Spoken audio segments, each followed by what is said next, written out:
Ladies and gentlemen, boys and girls, children of all ages, welcome to Off the Record special tonight. It is the WWE, WWF, but first, guys, I have to issue a correction to last week's.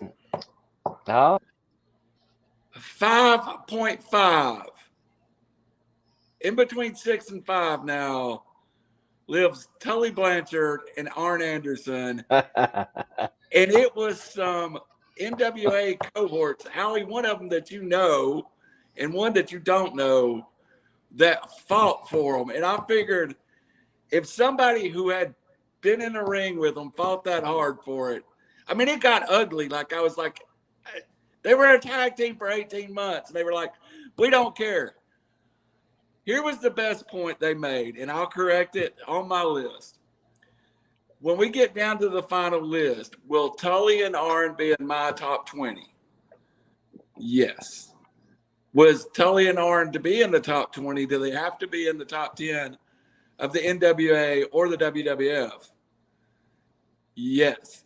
That might be a spoiler alert to who's going to get their feelings hurt in the WWE tonight. So, without further ado, let's introduce the team. To my right, it's not J-E-F-F-J-A-R-R-E-T-T, Jeff Jarrett. It's the world's most dangerous Coca-Cola guy. It's Jeremy Johnson. And in all the I can center say is now, too sweet.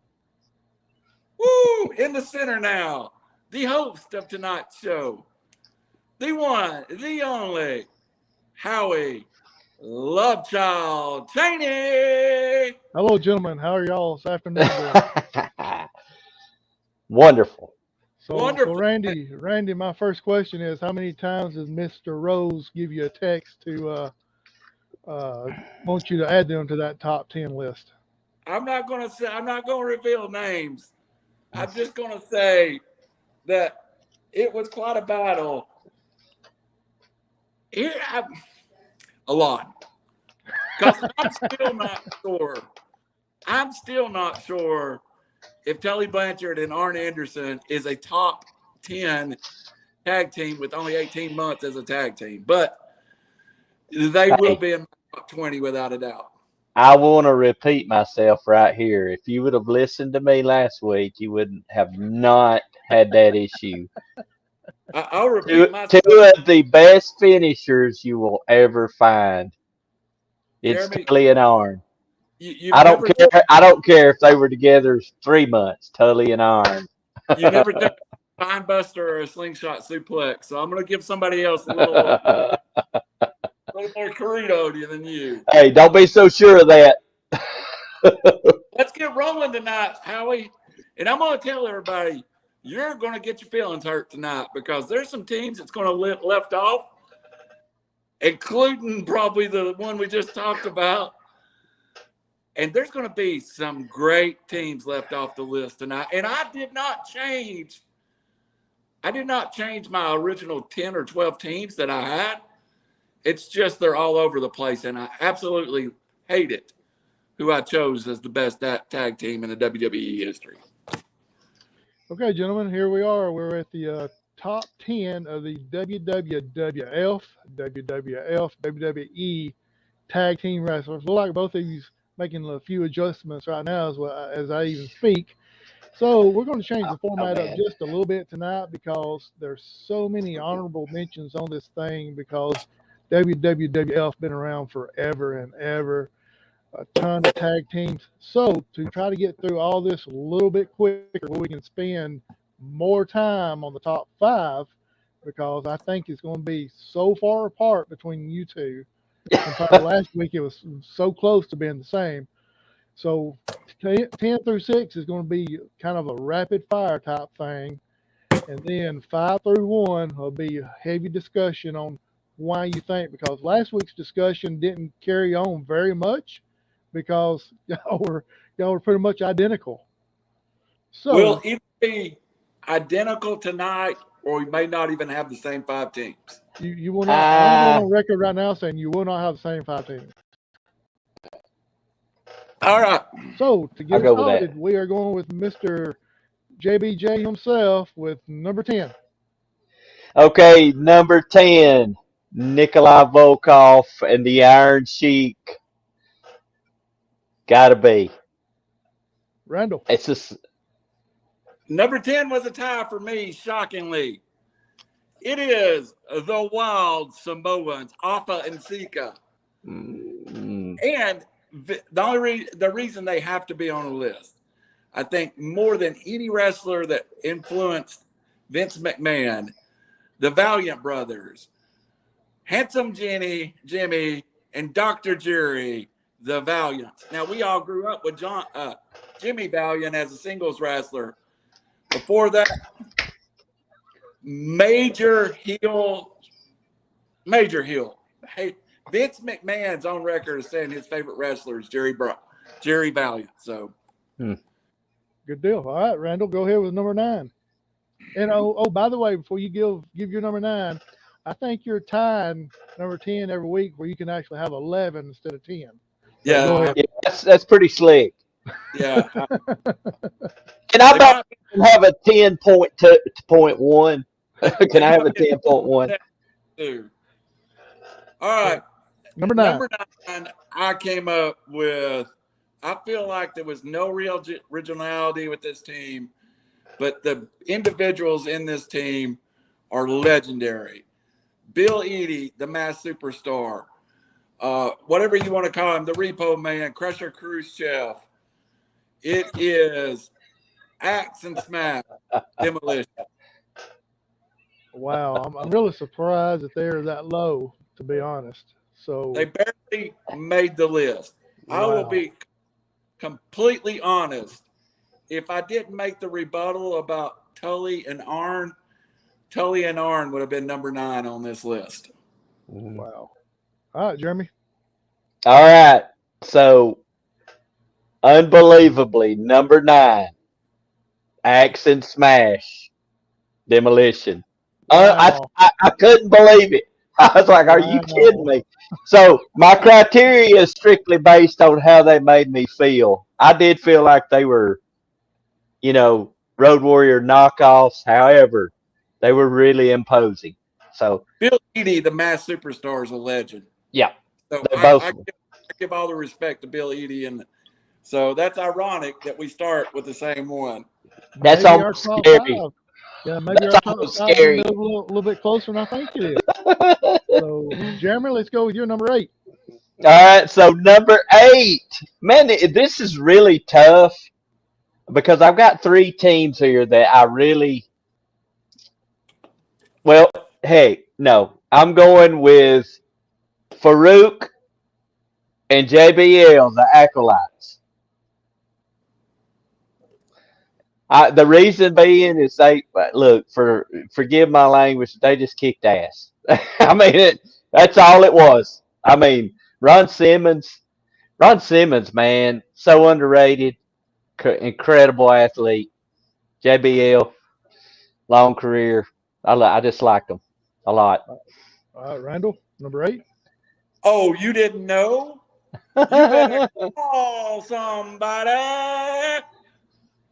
The Badass Billy Gunn, the Road Dogg Jesse James, the New Age Outlaws.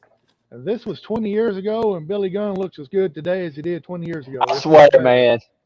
Yes. Hey, his kids can wrestle too. They're going to be really good. Right. All right, Randall, number 7.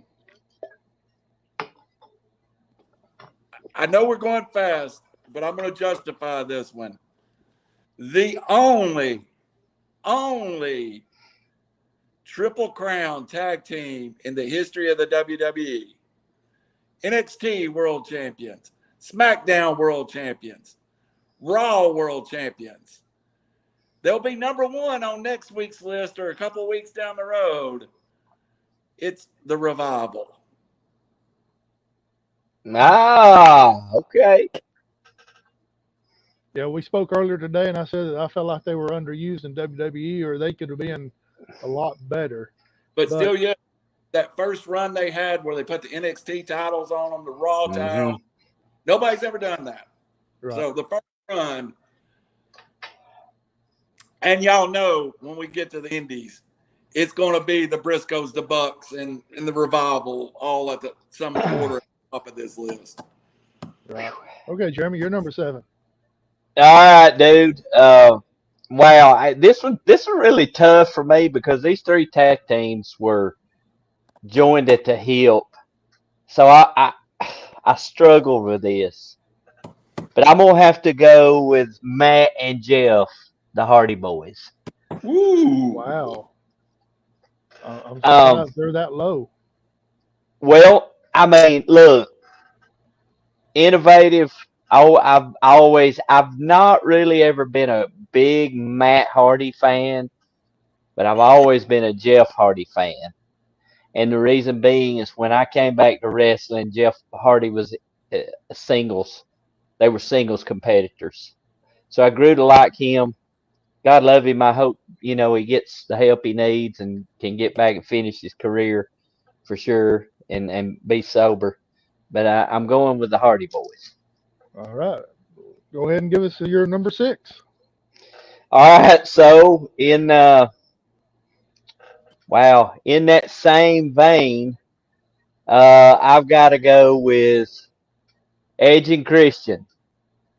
Wow. This is where I really struggled. But again, I watched, in retrospect, I watched a lot of tag team wrestling, kind of catching up for what I missed. Guys, both are still killing it. Right. But yeah, they were a great team. Annoying as I'll get out, but they were a great team. For the We're big those with flash photography. We're going to have great discussions here in a few minutes. All right, Randall, you're number 6. And unfortunately, I think we missed the best of this tag team because we got a shell of what the Dynamite Kid was. And he was not the same Dynamite Kid that I watched in Japan for years. Or if you really want to go see the Dynamite Kid, go find the Dynamite Kid versus Tiger Mask, the Dynamite Kid versus Eddie Guerrero, the Dynamite Kid versus Chris Jericho, and it's incredible. But number 6, and this is where the rubber started meeting the road for me. Number 6, the British Bulldogs. With Matilda.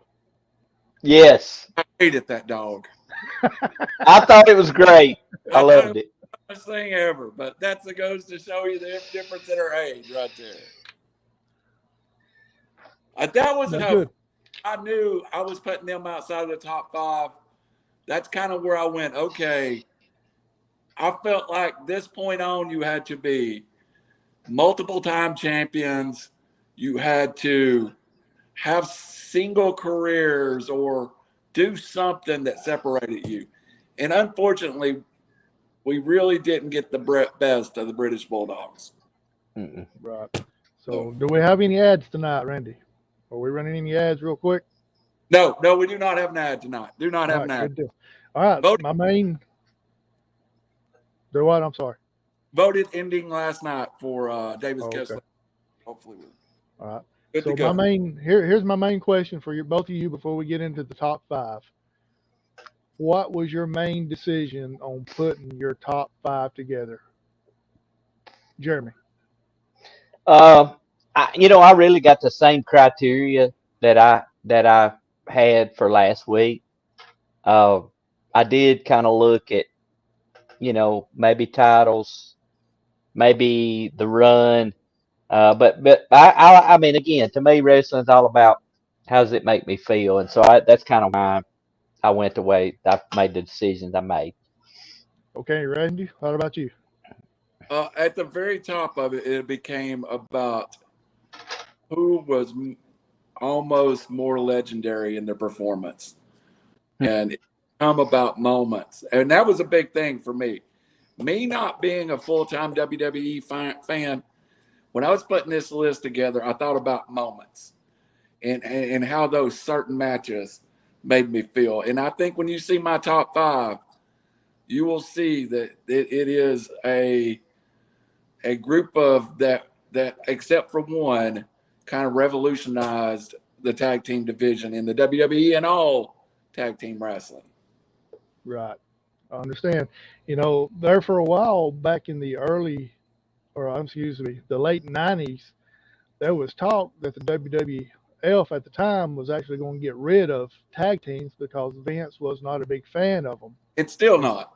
Right. And it went down tremendously there for a little while. But then we saw in the late 90s, early 2000s, holy cow, they were putting top stars together to make tag teams. And I got a feeling that we're going to see some of those possibly on some of y'all's top 5 tonight. So without any further ado, Randy, you're number 5. Did you get your number 6, Jeremy? Agent Christian, yeah. Okay. Number 5. Multiple time WWE champions. Multiple time ECW champions. Multiple times TNA champions. A world heavyweight championship held among the two. U.S. title held. One of them still active, one of them backstage now. IWGP. I think when you put them together, there is nothing that keeps this team out of the top 5.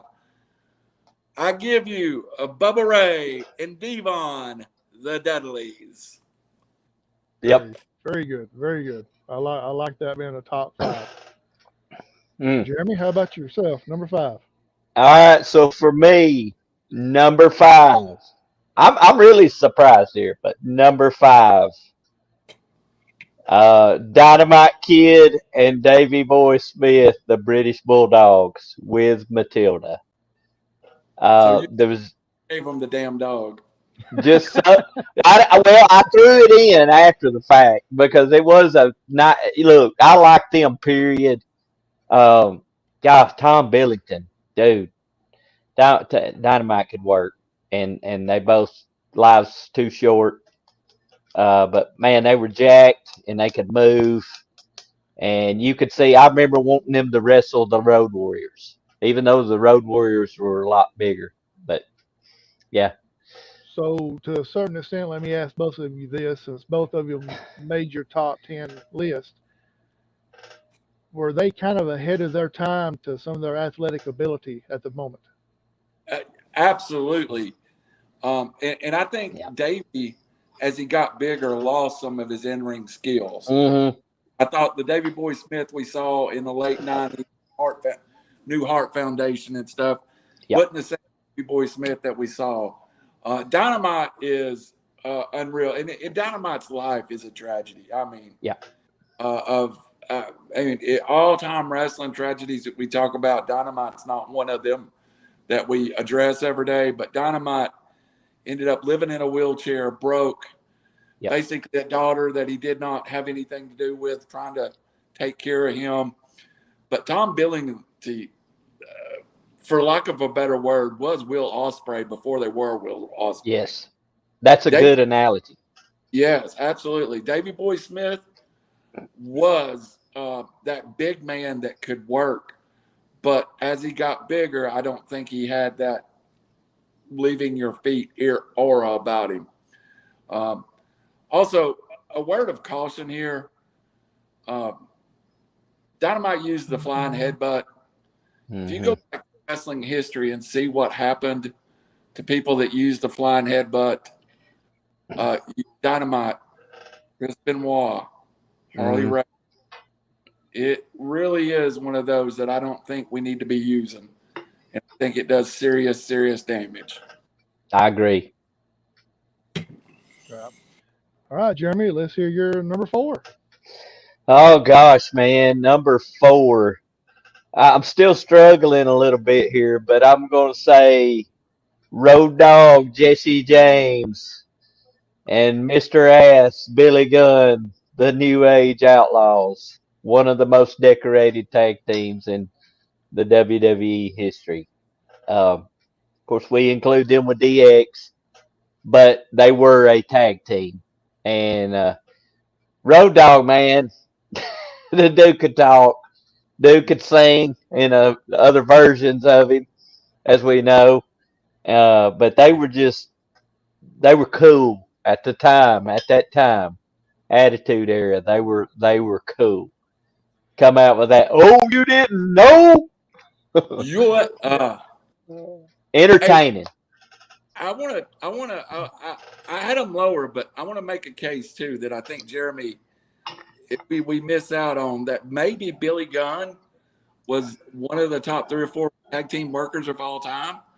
He was in a great tag team with Chuck and Billy, who I hated. Mm-hmm. Was That in was terrible. was in a tag team with Bart and Billy Gunn, which I hated. But I mean, this guy has worked in tag team wrestling for decades and always on top and still to this day, always. I mean, and the Road Dogg was probably the most athletic looking wrestler in history, but he could go. So it just came down to splitting hairs where those teams ended up. Let me go on record by saying that I am surprised that y'all have had as many on the top 6 already that y'all have Yep. had, because I really didn't think that they would be that very many that y'all would both have. And at the moment, I'm thinking maybe the top 2 or 3, 4 may actually be close to being the same. So we'll find out here in a minute. So Randy, let's go with your number 4. Number 4. Who else could it be? Hawk, Animal, the Legion of Doom, the Road Warriors. Now, let me correct something here. They are the Road Warriors. The Legion of Doom is Paul Ellering's stable that he had in Georgia Championship Wrestling. So when he went to Vince, he used Legion of Doom, but they are the Road Warriors. I don't know how much I loved the powering of them with Sonny. It did bring them back to light. I liked it. The only criticism of Road Warriors is when it went bad between those two guys, it kind of went bad. You ended up with a Road Warriors and God bless his Hawk. Hawk and his drug addiction really came to play and played out before our eyes in the WWE. And unfortunately, WWE even used it for a storyline. But you ended up in Japan, you had the Power Warrior teaming with Hawk. In the U.S., you had Hagenreich teaming with Animal, and you get these dueling versions, and then it got ugly, or the LOD would be higher on. Right. Let me ask y'all something real quick with the Legion of Doom, Road Warriors, whichever way you want to call it. How would you like to saw them against the APA? The way both of those just went in and took care of business. I'm in.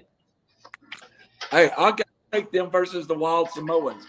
You give me 300-pound Samoans, Alpha and Sika.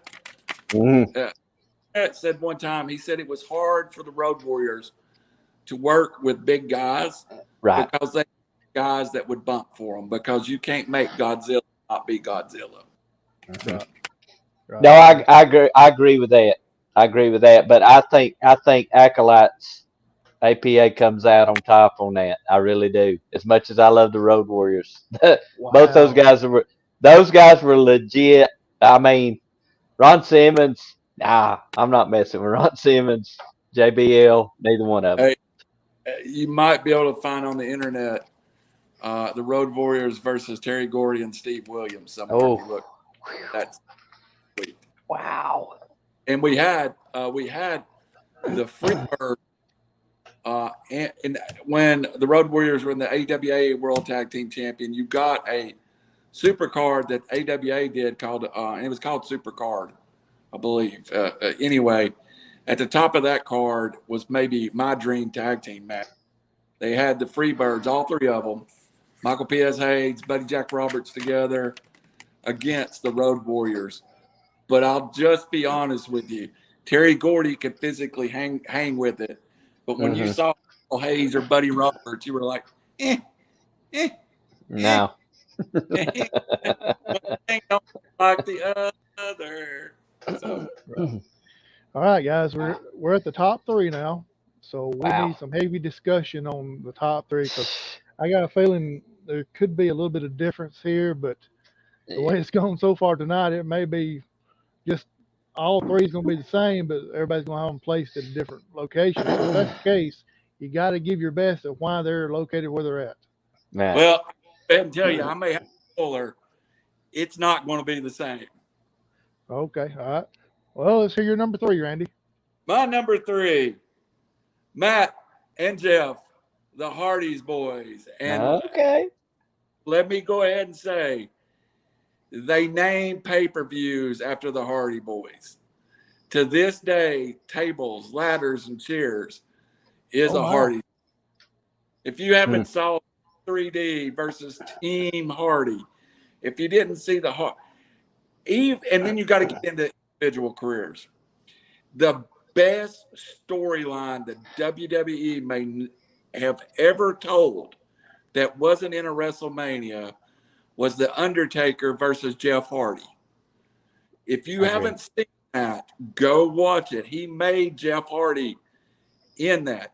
Now, Matt was never the pure athlete that Jeff is.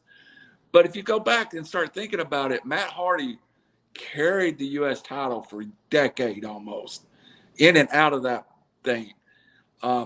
Matt Hardy also, after he was dumped, and basically they kept Jeff and dumped Matt, goes out and creates the whole delete.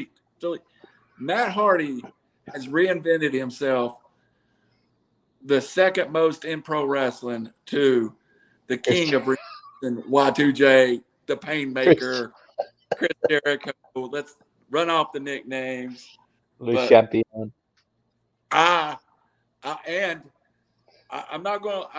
just want to, if you're not, and this is where I said this earlier, and Jeremy, you may have an advantage of me. I'm really a big match WWE guy, and all the big matches that has been in the last 20 years that tore it down, that just was revolutionary, had people talking the next day.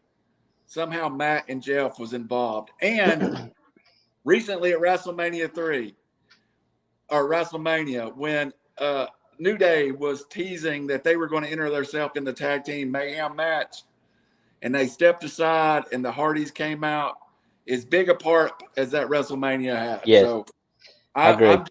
I just think the Hardys, because they started as jobbers and then just kind of worked their way up.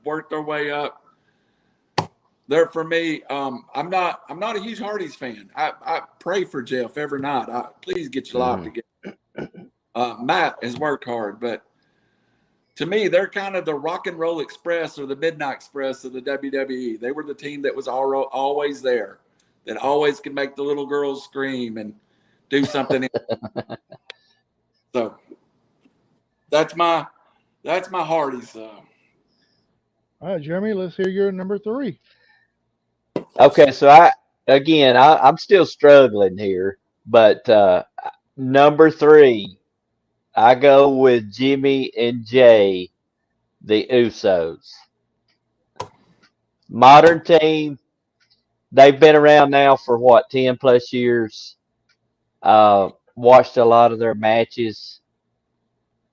I love this team because they can do everything. They're big guys. They're not small guys. They're fairly decent sized guys. They can move.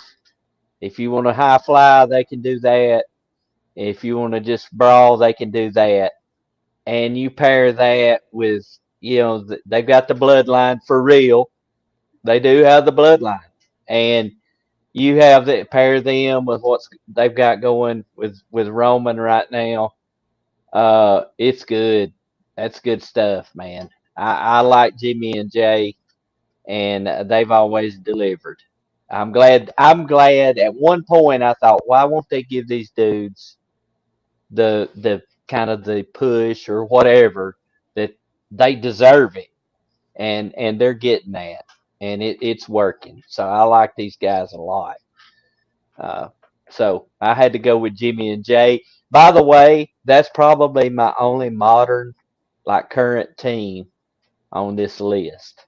I struggle with it in the New Day, which I would put them, maybe at a right there hovering around this top 10. Uh, but those two teams really modern. When you talk about modern tag teams in the WWE, that's the only two that you. That's the only two. Would you call New Day more of a tag team or a faction? No, I call them a tag team, just like the Freebirds, because there's different. You could say the same thing about the New Age Outlaws being a part of DX, but it's those guys were a tag team, But and New so New Age Day. was a tag team before they joined DX. So True, true, but I just always look at the New Day like I did the Freebirds. I always considered them a tag team, not a faction. Now you throw another guy or two in there, now we might be talking about a faction. But those, Big E, and either Kofi or gosh, what's his name? Xavier. I mean, formidable tag team. see, that's where I would kind of call them a faction to a certain extent because it wasn't the same too. With you're talking about Degeneration X Yep, and New Age Outlaws. New Age Outlaws always tagged together. it's always the You same. Yeah, you didn't see Triple H tagging with the Road Dogg or anything like that. So that's kind of where I'm coming from as far as possibly being a faction. Randall, yeah. what's your thoughts? I know you got something to say about it, so what's your thoughts? Man, I said I was going to hurt some feelings. And right Oh, here's oh, what. oh, well, don't even say it. Then. I got it. Yeah, don't even say it. So let's go. Let's go ahead and go with number 2 with Jeremy then, because I got a feeling that we may give something away if we don't. So, all right. Gosh, man, this is hard. And if I sat and spent more time on this, I would probably change it 1,000 times. This whole list. But number two for me. They're a little higher than maybe expected, but I base this off of uh, how they made me feel, entertainment value, and then I did look. They are one of the, if not the most, still the most decorated tag team in wrestling. And Randall's already named off some of their credentials, but Bubba Ray and Devon Dudley, the Dudleys, I love them. All I got to say, guys, ECW. is get the tables.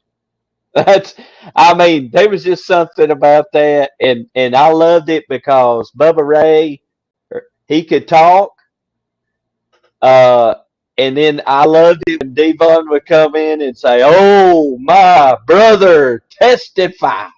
Loved it, and See, hey, look, when Bubba Ray power bombed my young Bubba bomb. That's got to be one of the best. Hit the look on his face when he would do that. He's just a blank stare. I loved Brandon it. took the one of words the right out of my mouth, but that's what I was thinking about when you was talking about that. Yeah. most overlooked angles in wrestling history is when Bubba and Devon led the Aces and Eights in TNA. And I'm That was telling you, good. that was great. And if you haven't seen it, go check it out. Aces and Eights was right there with the NWO Yep. Invasion. So I loved what they did until, and Bubba did win a couple of world titles doing that. Yeah, but they were, he says it too. They WWE split them up one Never, year for the draft, and they tried the Reverend Devon, and that didn't work. And you know, Bubba was the better singles guy. I think he proved that, but they were better together for and if you sure. went to the ECW library, watched the 4 Bubba Ray and D.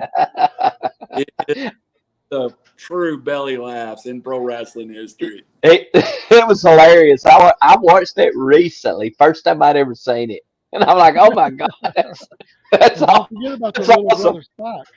Their little brother Yeah, Spock that came in every once in a while. Yep. but what was great is he would stutter like that, and then all of a sudden he would speak just plain as day. Bubba Ray. Oh, it was great. Okay, Randall, how about your Hey, number 2?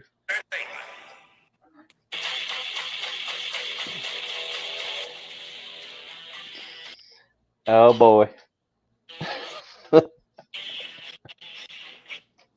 The best there was, the best there ever will be. The Anvil 9 Hart, Bret the Hitman Hart.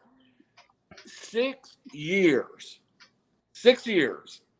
They worked strictly as a tag team.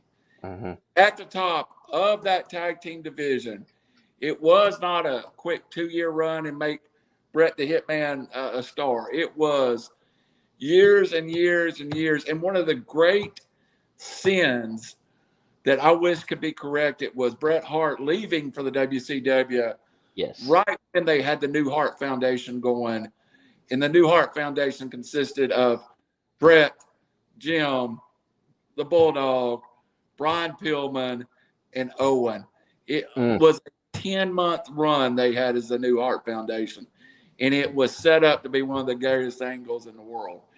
What can you say about Bret Hart? Is he maybe the best wrestler in the world? Maybe. I mean, if you make a top 5, he's right there. And then you've got the powerhouse, a former NFL player, the Anvil. And didn't the Anvil look the word? Look it. You had yes. you had the excellence of execution with the Anvil. I think the Hart Foundation is the team that's most closely that I said could beat the Road Warriors in a street fight, something. Mm-hmm. Legitimately believe at any point that the Hart Foundation could beat up anybody. But they were also athletic enough to work with the Midnight Rockers, the U.S. Express, and all those athletic teams. It was tough. I wanted the Hart Foundation to be my number 1 tag team. I tried to justify the Hart Foundation being my number 1 tag team. When I hurt people's feelings here just in a minute, we'll understand why. But I love the Hart Foundation as tag team. Not a Bret Hart fan as a solo. He's a great wrestler, but his personality was dog crap as a solo. But in that, with Jimmy the Mouth of the South Hart, it was great. So let me ask you this real quick, both of you this. As far as the Hart Foundation goes, to me it seemed like whether they were heels or face, they were always crowd favorite, a fan favorite. Yeah. Do y'all agree or disagree? Yeah. Yeah. And the Road Warriors the same. The Road Warriors, the Hart, they transcended wrestling. You know, some teams couldn't work as a heel or a face. My number 1 team could not work as a face. Could not. Terrible as a face. Had to kick them out as being a face and move them back to being heels before they could become stars. So, so that's a spoiler. There you go. All right, Jeremy, you're number 2. My number 2. I thought I said the Dudleys was number 2. Okay. All right, never mind that. So I'm at number 1 here. I'm sorry, my fault. Yeah. Well, we'll go. With no, it's okay. Randy, number 1. Go ahead and give your spoiler away now. Here we go. All right. You're gonna have to let me talk for a minute. So give me a minute here. Boo! I want to talk about what these 2 individuals have achieved. They're 7-time, I believe it is, WWE Tag Team Champions together. Both of them have held it with other partners. If my math off the top of my head is right, they have held a combined 17 world championships as singles wrestlers. One of them defined the Intercontinental title for a long time as he was the Intercontinental champ. They have wrestled in WCW as singles, one of them. They have wrestled and have been the ECW champion twice, one of them. They have both held one version of either the WWE championship or the world championship, which I consider the same. You can have 2 champions and I don't care. They have held the NWA World Heavyweight Championship on multiple occasions. They have held, as a singles wrestler, one of them has held the TNA World Heavyweight Championship. They are the most decorated 2 wrestlers in the world, maybe at this time.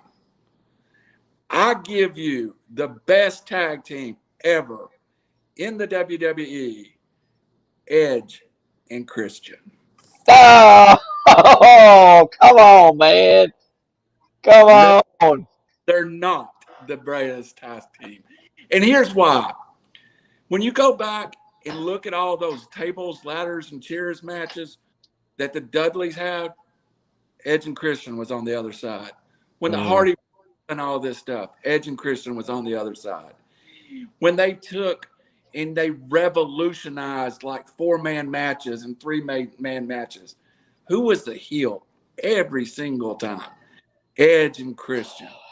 These guys for a decade played the heavy in the WWE.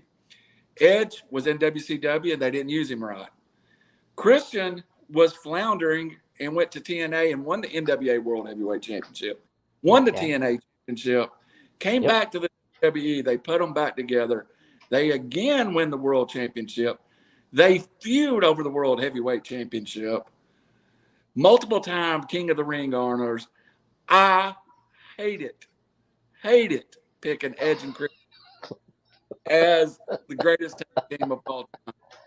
But I'm not sure that you can find a tag team that has accomplished what they have. It's hard. And I went through and I went, okay, this, when you talk about Greg Valentine and Ric Flair, Greg Valentine never really got there. Harley Race and Larry Hennig, Larry Hennig never really got there. I give you Edge is a bigger star than Christian. But is Christian a top 10 singles wrestler of this era? It's hard not. So he's the number one talker right now, I'll tell you that much. My God, yeah. And still, who do we talk about on our text more than anybody? Christian. Right now, Christian. Yeah. I don't want it to be. I'm just telling you, they've accomplished more than you know what? Them two accomplished more than the Four Horsemen did combined. Oh, wow. Think about Jeremy, you got a rebuttal to that. Your look, reaction when you mentioned it, it just blew me away by your reaction. Randall's hit us with facts, or at least we think it's facts. It's not fake news. Right? So, I mean, my criteria is different. I didn't do the research or thing of that nature, but I mean, I can't argue a whole lot, because to be quite honest with you, Edge has always been one of my favorite singles competitors as a heel. He has, so I can't really argue that much. To Randall's point, Christian Cage is killing it right now. I mean, I'm loving the promos. Decent wrestler. I wrote this down originally, and I kept my list in front of me, and I had Edge and Christian as fourth. But then I went to Wikipedia and I started reading, and I kept moving them in front of me, and I just slowly eased them up. Now, how they make me feel, which was your criteria, they made me sick at my stomach most of the time. Yes. And I'm not sure if that wasn't them doing a great job, but I hated it. Right. Hated it. Singles, I liked them both individually. Together, I'm like you. I couldn't stand them. So I think the reason I didn't have them higher is because my main wrestling memories is of them as singles, not together. If that makes sense. Yeah, and you know what? Where I said I was going to hurt feelings, there's two teams that I apologize. I believe you should be on this list. That is the Usos. Hold up. We will get to that here in a minute. We'll get Jeremy. We'll mention a few teams that you wanted to get in there, but they just didn't quite make it. Oh, yeah, you better say about 30 minutes for that one. Yeah, here we go. But with Randall's Edge and Christian here, I'm looking at it like he's going more overall career, not Overall. tag team together, Right. which is fine. I mean, Yeah. I'm fine with that. I kind of go ahead, But Ren. they've held Edge has held the WWE Tag Team Championship 11 times. Christian has held the WWE Tag Team Championship like 8 times. So that's 19 combined tag team run, and 14 of them was with each other. And think about it, when they first got together, they were actually part of the Brood. Mm-hmm. And they So suck. People hate. I was fixing to say, if they stayed together with the Brood, would we be having this conversation with them being a top 10? Yeah. I still look at them. I guess I just look at, my mental part is I just look at them as their singles careers. It's just like, well, same thing with the Brothers of Destruction. I mean, Undertaker and Kane. I mean, I never considered them a tag team. And now Edge and Christian, of course, they were for years, but I just my main memories is of them as singles wrestlers. But I can't argue too much with that, Randall. Though, if we're looking at That swayed me as I'm looking at PWI, and I meant to bring this up. 2000 match of the year versus the Dudley in a triangle match at WrestleMania 2. 2001 match of the year, a triangle match, Dudley, Hardy Boys, tables, ladders, and chairs. 2002 match of the year, the Hardys versus Edge and Christian. I mean, I hate them. I hate them. Yeah, Jeremy kind of looks at it, I think, to a certain extent, kind of way I look at it is they are a tag team, but they're all these other people that you've mentioned has had tag team names. They don't really have a tag team name. They're just Edge and Christian. The what, Randy? ENC. so I mean, so you could even say, hey, okay, Edge and Randy Orton rated RKO. I mean, you Almost. could throw them in there. I thought about that. I actually thought about them because they were a tag team for a period of time. We'll get to teams that should have made the list in a second. Yeah, this was a huge bombshell with Randy's number one. I was not expecting it at No, I all. wasn't either, to be honest. I thought he's going So, to pull something from the WWF. so I let's see what Jeremy's number one team is. Well, I mean, look, there's nothing else to be said, but my number one tag team is Bret the Hitman Hart, Jim the Anvil Neidhart, the Mouth of the South, Jimmy Hart as the manager, the Hart Foundation. That version, they were good as I loved them as heels. I mean, you got, and Randall's already said it, so I'm not going to say everything. He basically repeated everything I was thinking, believe it or not. But you got Bret Hart, probably one of the if not the best technical wrestler that's ever wrestled. Uh, you have Jim the Anvil Neidhart, the muscle, the enforcer, the personality. The guy he was wired, dude. You had him. Then you got the Mouth of the South, Jimmy Hart as the manager, as the mouthpiece. Um, I just loved it. The matches they had with the Bulldogs, which, by the way, at the time I didn't realize they were all relatives. I think if I'm not mistaken, Randall, you may remember it. Am I remembering correctly? Did they not have matches with Demolition against Demolition as baby faces? they wrestled somebody that was of that generation. I mean, those were good times, man. I think I remember them wrestling, and this is another team. Greg the Hammer Valentine and Brutus the Barber Beefcake. Dream Team. Yeah, I mean, to me, those pink. Hey, look, the pink, the everything. It worked, man. I loved them. Yeah, what I loved the most about him was the Anvil with his laugh. Yes. That laugh that he would do and stroking that big old goatee that he had, do that laugh, Yep. that just cracked me up. So Uh, Randy, I know you're chomping at the bit, so let's name 2 or 3 other teams that came close to making your list. Well, Now I narrowed it down to 2 or 3 now, don't go nuts. well, hit at a couple first. The Usos and New Day, I think we've all covered, deserve to be on this list, but I did not include them in the list. Now I'm going to go with some personal favorites though that I thought were great tag teams. I wanted to put the Brothers of Destructions on here. I think that's the greatest pairing of 2 single wrestlers in the midst, even better than the Rock and Sock Connection, and they were in and out of each other live forever. But the Brothers of Destructions, I hate that we didn't get to spend more time on the Samoans because yeah. though they finished 10th, they were legendary.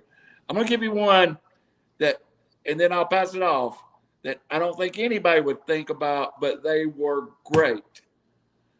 Dick Murdoch and Adrian Adonis, the East-West connection, and before that it was Jesse the Body Ventura and Adrian Adonis as the East-West connection. Then Murdoch replaced him, but boy, those guys could go.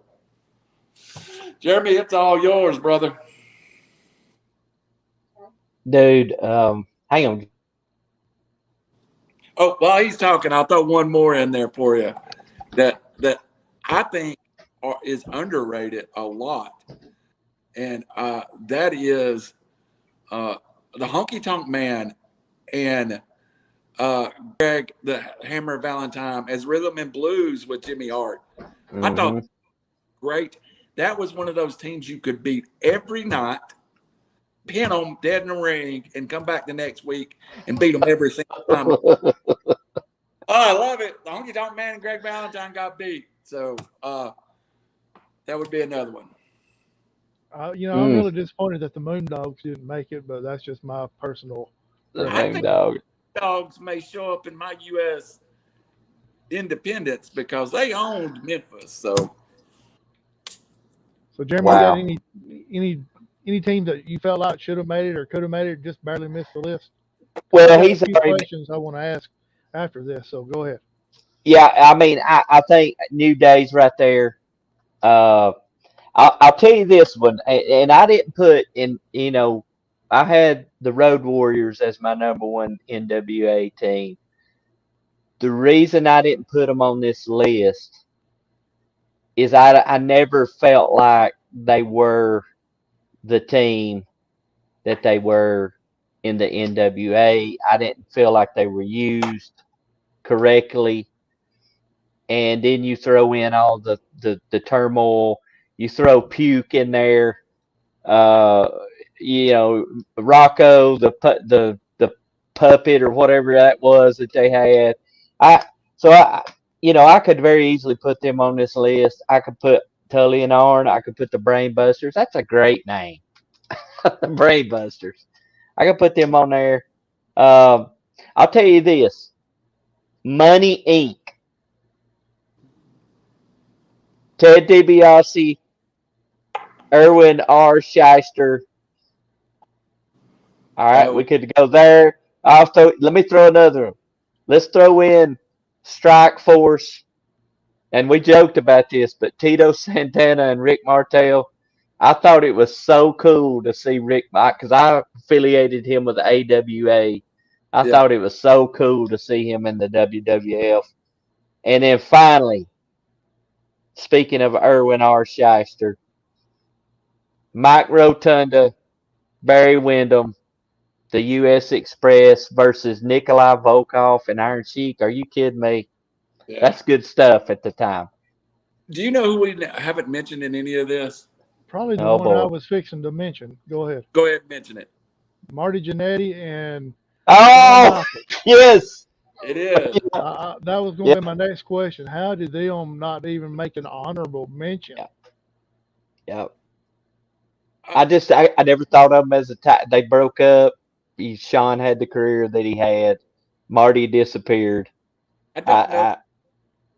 I don't know that they ever was a team that I thought of being the top end of the WWE. I don't even know if they held the I think they did hold the WWE Championship. But Yeah. I'll be honest with you, they were kind of mid-card like guys in my head. And also, come on, guys, they were a rip-off of the Midnight Express and the Rock and Roll Express. Yeah. It Yeah. it'd be like, God, can we at least got original name?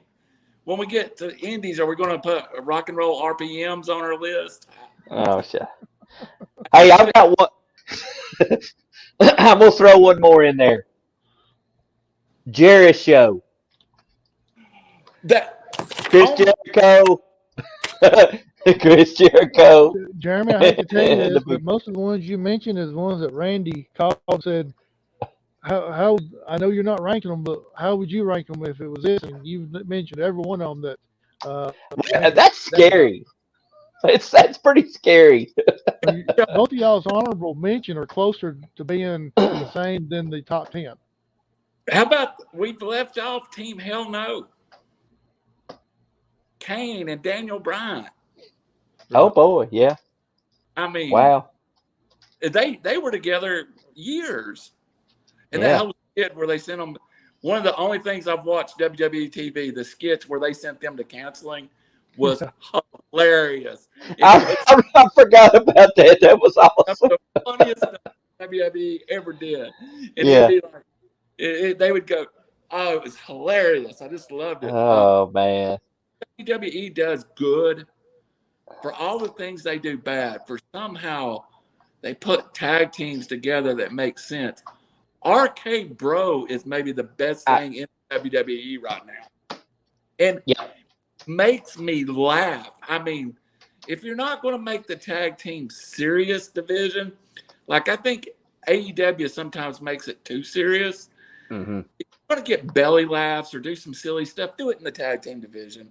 So Matt Riddle is hilarious. He's great.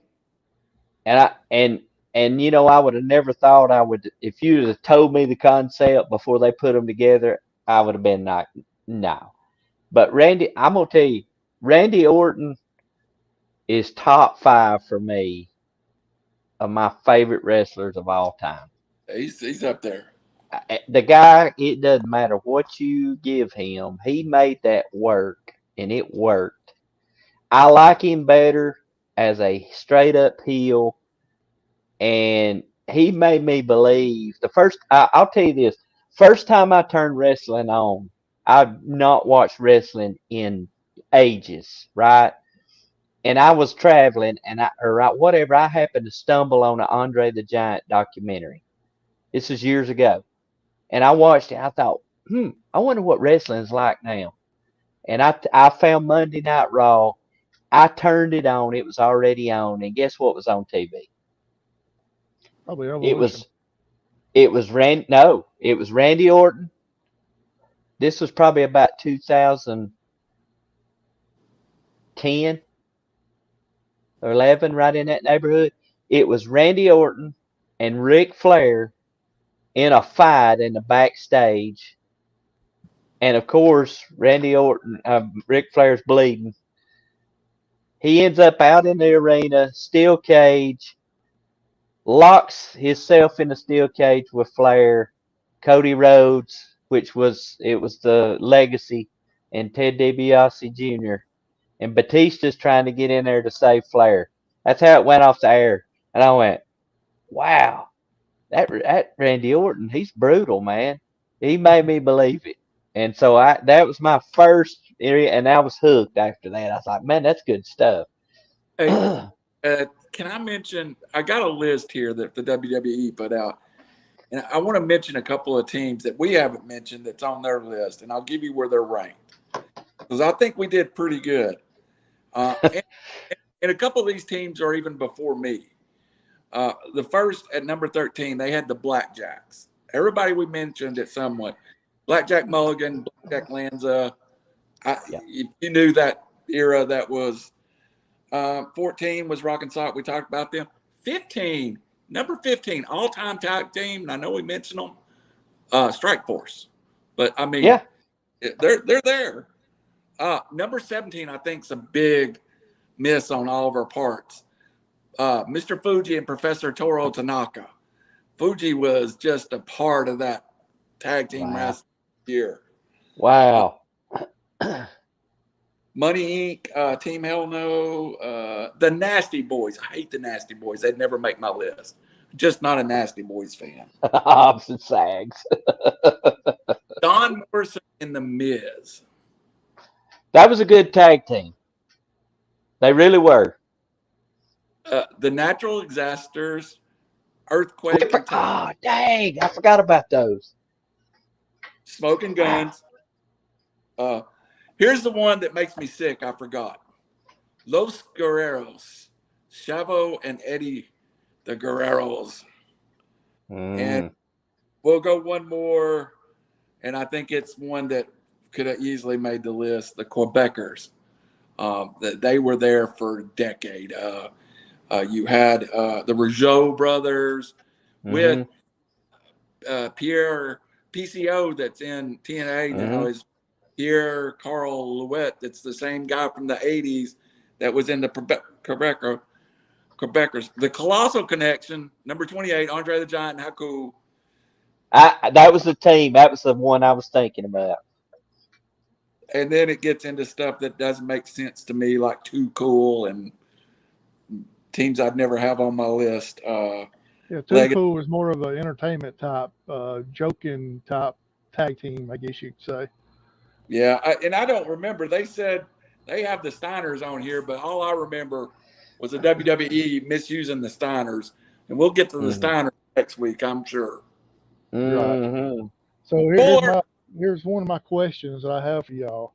With Randy being the Aging Christian number one, and then Jeremy having Heart Foundation number one.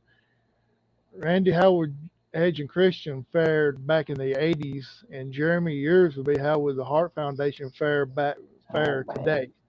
So, Randy, we'll start with you. There's some teams that can move anywhere and been good. And Edge and Christian are not small. Christian is 6'1", 210, 215. Edge is 6'5", 245. Moved down, and they could have been. The only thing that would have happened to them in the 80s is they'd put some stupid headbanger heavy metal, the rocker generation, Team Canada on them. And I think you kind of had to let those guys be millennial jerks for it to work. And they were millennial jerks. They done some of the stupidest stuff I've ever seen on TV. They did. The Hart Foundation, Bret the Hitman Hart could have been world champion in the 50s, the 60s, the 70s, the 80s, the 90s, today, tomorrow, forever. I am not that big Bret Hart fan, but to watch him work, he was the best. I feel the same way. I think the Hart Foundation could exist in any era because they could work with anyone. You put them with high flyers. You got the Anvil there. You know, he I just think he could. I think he'd work with a smaller tag team well. I think they could work with a larger tag team well.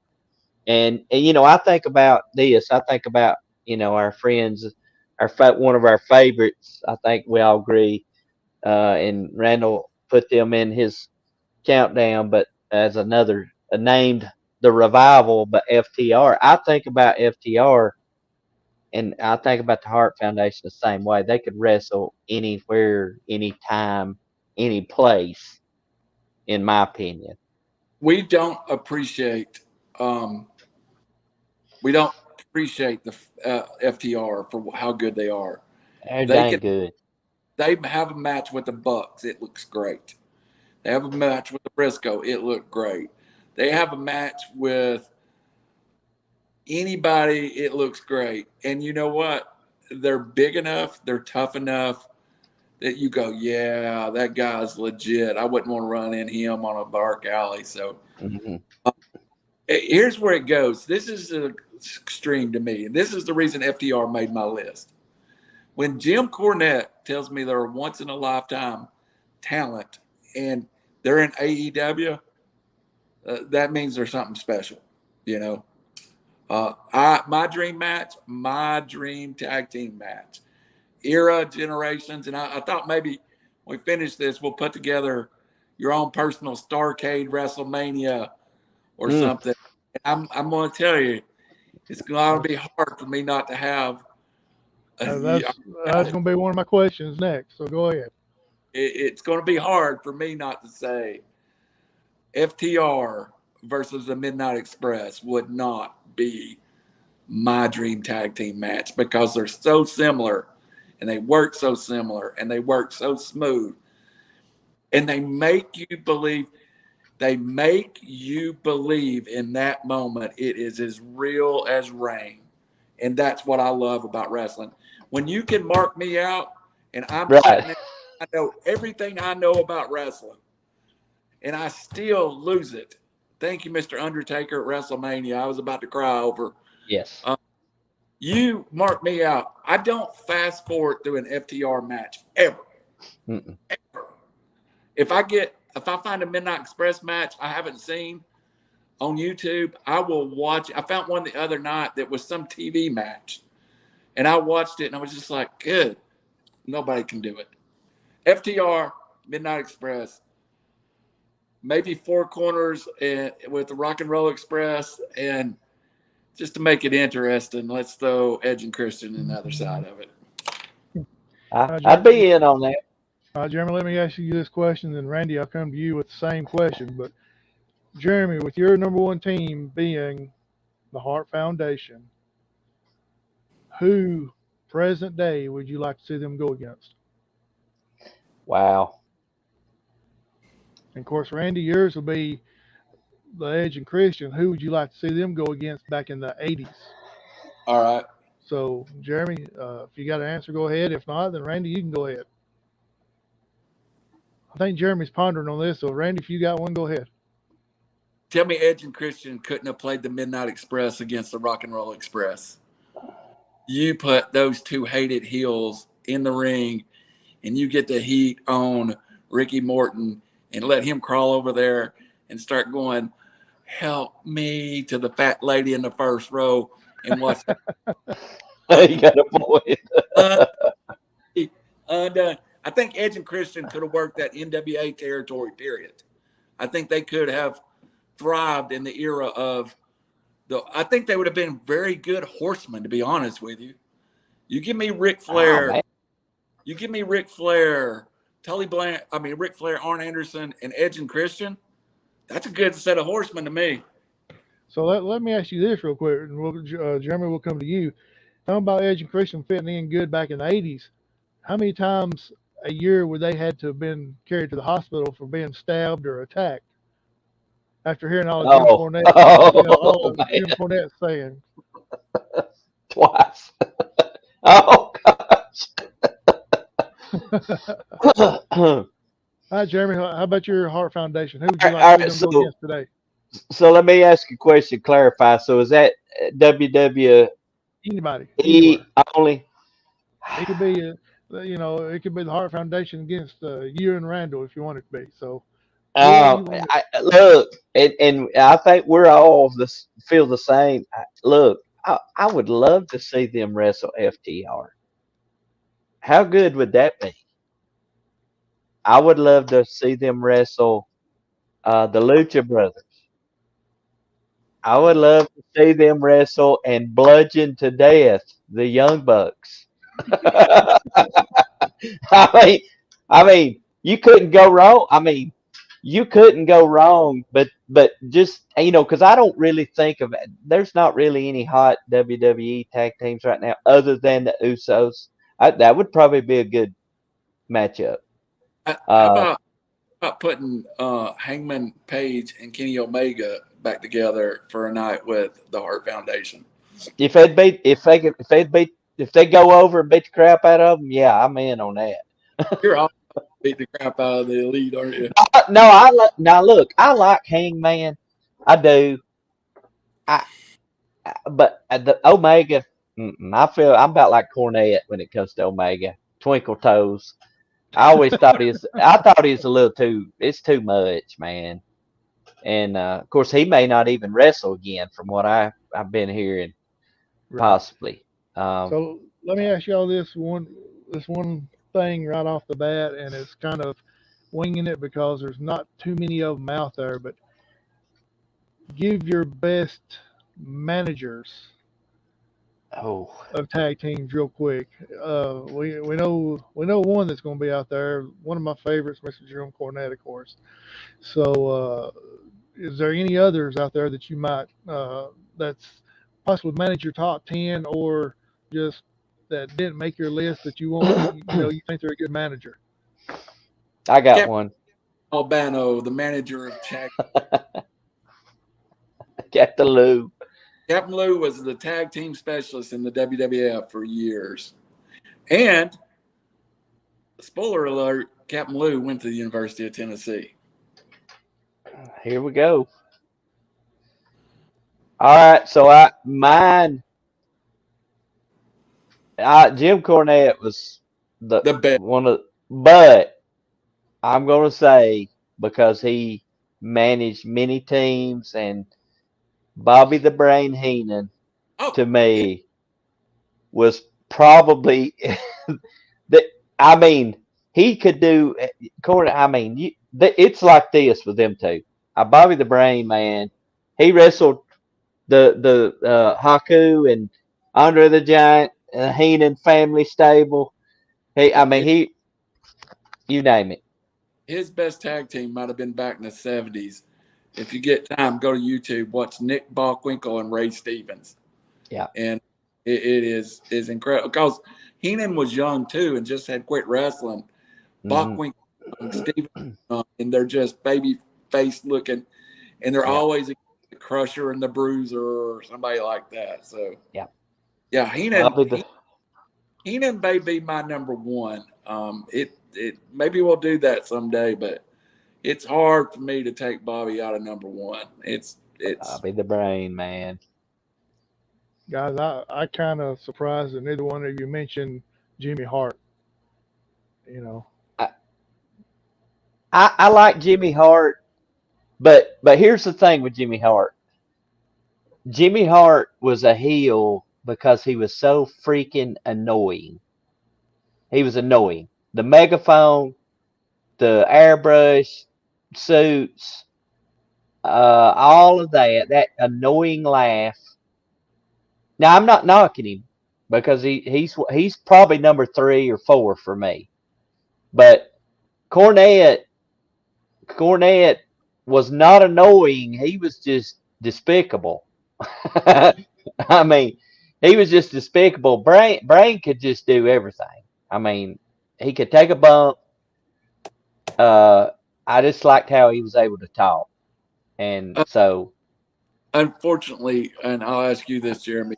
Jimmy Hart gets downgraded in my book because of how close he was with Hulk Hogan, and I yeah, hate Hulk and all that backstage politics that yeah, put WWE out. Jimmy hmm Hart was in the middle of the Hulk Hogan deal of I want job, I won't do this. yeah, I love Jimmy Hart back when he was getting into the business, and he was Jerry the King Lawler's constant nemesis in Memphis, and it was great. And yeah. I thought the WWE took a little off of him. We can't go without saying JJ. JJ with Tully and Arn was Yeah. great. I have to say that Christian Cage has a future as a manager if he wants Uh, to do it. so let me say something right here about Jimmy Hart. The Jimmy Hart with the Hart Foundation, yes, I loved him, but I'm with you on the Hogan thing. Hogan didn't need a manager for one thing. But Hart Foundation, Jimmy Hart, it worked, right? Because he was a Hart. And I loved it. Uh, JJ, yes. Uh, what about Slick?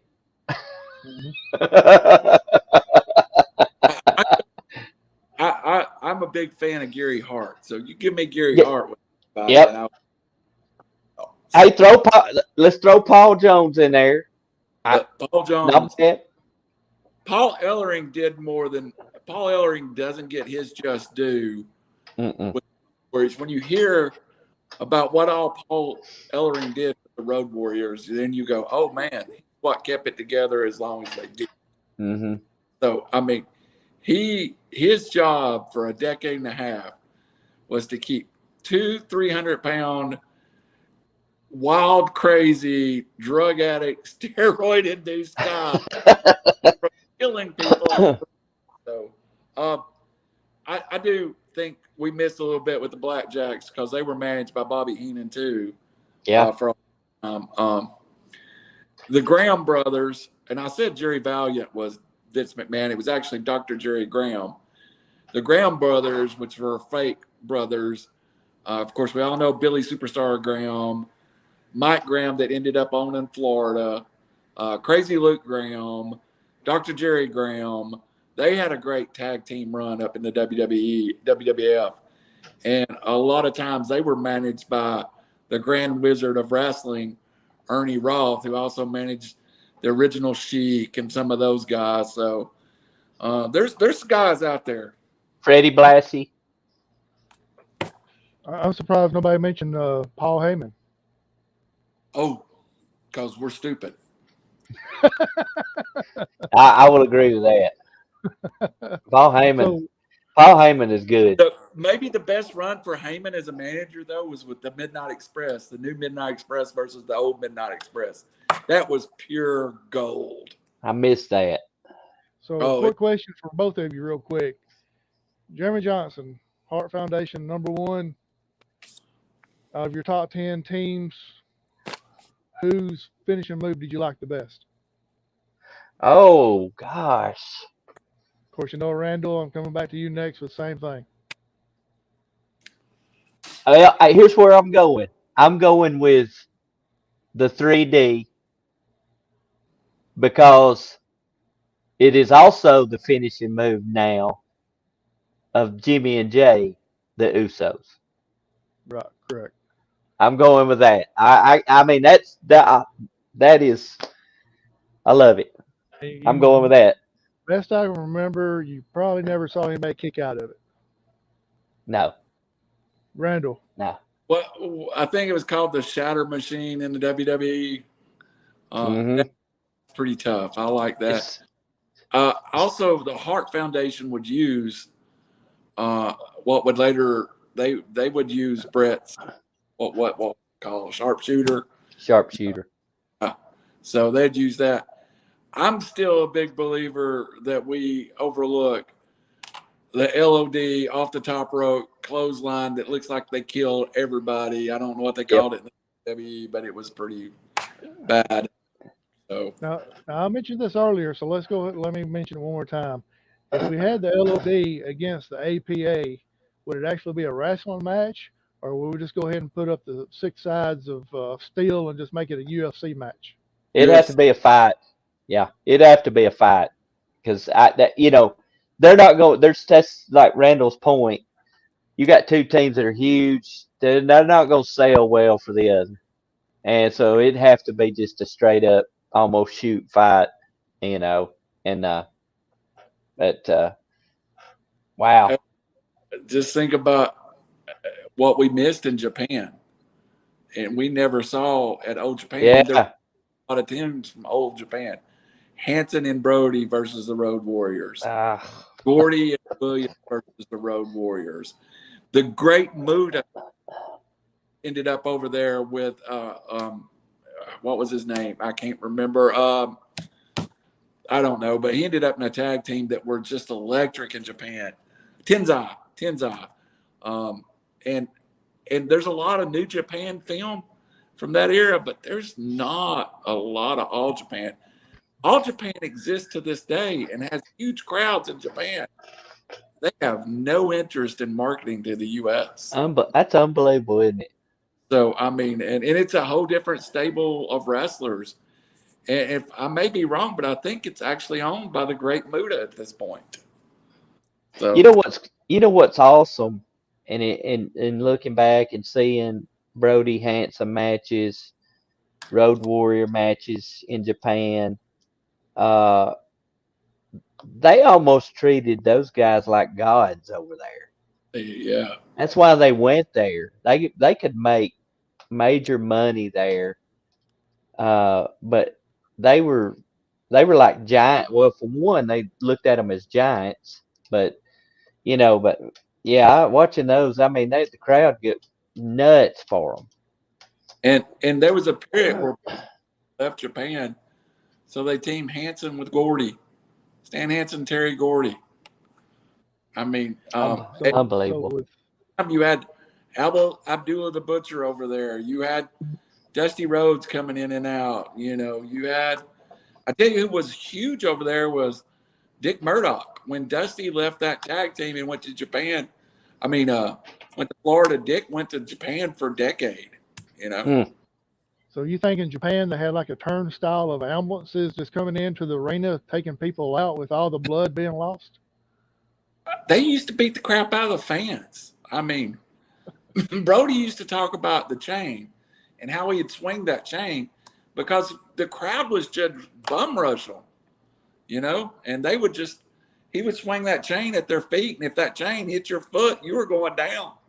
I saw it. I saw a video. It's been years now, but it was on YouTube. He cleared out a whole section in an arena with that chain. Chairs going everywhere, people running.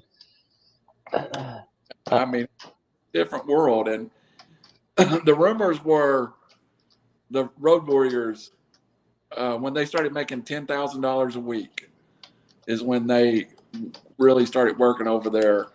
And I think you probably look at a handful of guys that were making 10 grand a week. I'm sure Gordy was. I'm sure Dr. Death was. I'm sure, the Road Warriors were. Some of those guys. I mean, you think about that's $500,000 a year, guys. Or you go work 26 weeks a year and you're home 26 weeks and you make $250,000. It was unreal life. Yeah. I mean, that's the reason I said, and because of my love, I'm going to have to split them in. We're going to have American Indies and Japan separate because my list would have to be 60 tag teams deep if I tried to do them together. See, now look, here's where I'm going to really have to put some work in here because, the Indies, Japan. I've got some Japan, but I don't have an extensive knowledge, so I'm going to have to really work hard here. Hey, Google what? Google's amazing. Yeah, that's what I'm saying. I'm gonna have to work really hard here doing some research. List off of Google originally, and then I marked it off about half of it off. Yeah. Again, go ahead, Howie. No, go ahead. No, I'm with Howie. I'm really surprised. I haven't kept up with it, but how many teams this week that we had on our list that were the same? Yeah, I'm really surprised. It blew my mind. It just literally blew my mind how many teams that y'all had the same on there. And some of them being actually close. I didn't think it'd be nowhere close to none of them, but it was a lot closer. 5 and 6 SWAT. I think at the end of the day, I had FTR on the list, and you did not. You had Usos. Oh yeah. And did you put LOD on your list? I did not, and reason being, I mean, I'm like you. I want them on every list, but I really, my memories of them were more from Japan, NWA, AWA, and I just never felt like Vince used them correctly. And it wasn't because I didn't want them on there, but that's kind of why. They are the only tag team to make both of my lists so far. Awesome. Good list, though.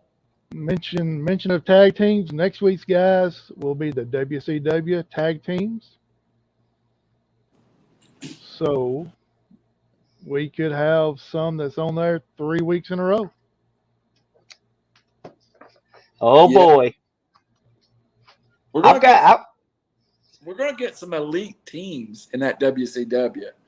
I won't throw no names out, but there's probably 2 of my top 10 all time WCW. I've got. I've Now, got if 2. y'all end up having close to the same amount on there next week, y'all are too much alike when it comes to wrestling knowledge. Money that we have 4 of the 5 at the top the same next week. Yeah. You know what? I'm gonna say yes. I may have a couple of surprises to throw in my top 10, Yeah, but the Disco and Alex Wright's not making my list. I'm just gonna go ahead and announce. oh, come But on now. I bet their manager will, though. Yes. Jeremy, you know who I'm talking about as their manager? Who's that? Stacy Keebler. Oh yeah. Oh yeah, she makes every list for me. I mean, I was about to mention the Dudleys. One of the reasons I put them number 2 was she was their manager for a little while. So, I mean, I believe my or number 3. I believe my number 2 overall tag team will come out of. They'll. We all know that I'm going to end up with. I've already put them on 2 lists in the top 5. The Road Warriors are headed to the top of my list. But I think my number 2 greatest of all time comes from next week. Oh boy, here we go. So, So guys, let's get those lists together. WCW coming up next week. Yeah, I think 1 and 2 in the WCW is stronger than 1 and 2 in the WWE.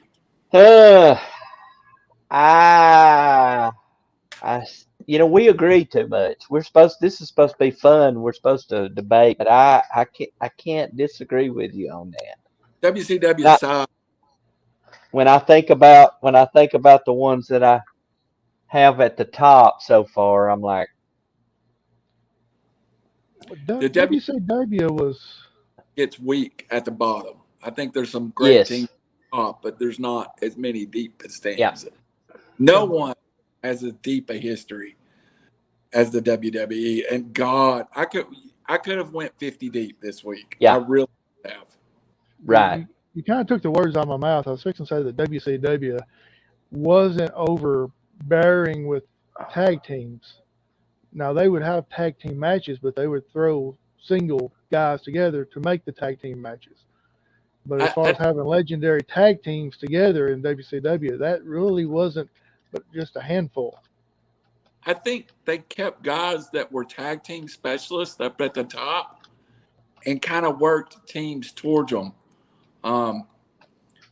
One of the teams that I'm going to talk about next week, their biggest rivals their whole time was individuals put together as tag teams. There never was another tag team on their level in WCW at that time that could really compete with them. So they had to put, superstars up against them, That may be a top 10 that we have to do eventually. Top single individuals tag teams. Oh, that'd be fun. Because we know Rock and Sock will be on there because that's probably one of everybody's favorites. Yes. Dusty Rhodes and Andre the Giant. The Dream and the Giant coming live to you in New Orleans one time against those nasty Samoans. It's Dusty Rhodes. It's Andre the Giant. Get the tickets, babies. Get down front. See the Dream. See 265 of blue-eyed soul. And this big old nasty giant. Take care of them Samoans. Good night. Guys, sounds great. Randy, take us home, man. For Randall Cunningham, sick but fighting it and high on cold medicine today. If you can't tell, you can blind me with dental floss right now. Thank God for Theraflu. For Howie Cheney, the man with the most, the man with the questions that's on the time. And my favorite tag team partner, JBJ and RC, the true. Good night and God bless. And thank you for watching us tonight.